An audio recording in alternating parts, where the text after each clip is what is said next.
ආදරණීය දුවේ පුතේ මං අද ඔයගොල්ලන්ට කියලා දෙන්න යන්නේ දෙමළ අකුරක් ලියන්නේ කොහොමද කියලා. දෙමළ හෝඩිය ගැන මං කලින් වීඩියෝ දැම්මා. ඔයගොල්ලෝ ඒවත් බලන්න. ඒව බැලුවේ නැත්නම් මං දැන් කියලා දෙන්නම් කොහොමද දෙමළ අකුරක් ලස්සනට නිවැරදිව ලියන්නේ කියලා. අපි බලමු ඉස්සෙල්ලම දෙමළ හෝඩියේ තියෙන අයන්න.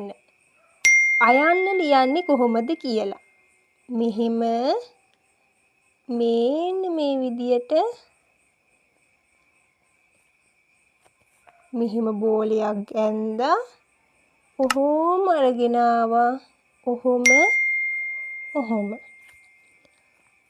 දෙමළ භාෂාවෙන් අයන්න ලියන එක හරිම ලේසි. අමාරු දෙයක් ඕනම දෙයක් අමාරු නෑ. උත්සාහවන්ත බව තමයි තියෙන්න ඕන. මේ විදියට මගේ වීඩියෝ එක බලාගෙනම ඔයාලා try කරලා බලන්න. ලියන්න පුළුවන්ද කියලා. වීඩියෝ එක බලලා ටිකක් එක්කෝ skip කරන්නේ නැතුව හොඳට බලන්න වීඩියෝ එක.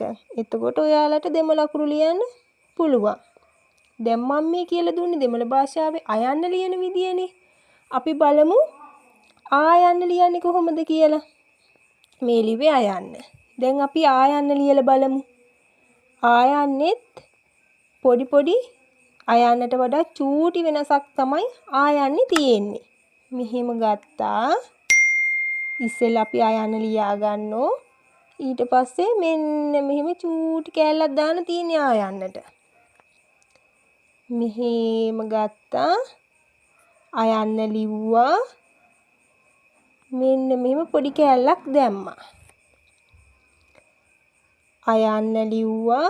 දැන් ඔයගොල්ලෝ අයන්න ලියන්න දන්න ඕනේ. මෙන්න මෙහෙම පොඩි කෑල්ලක් දැම්මා. අයන්න ලිව්වා. මෙහෙම පොඩි කෑල්ලක් දැම්මා. හරිම ලේසි.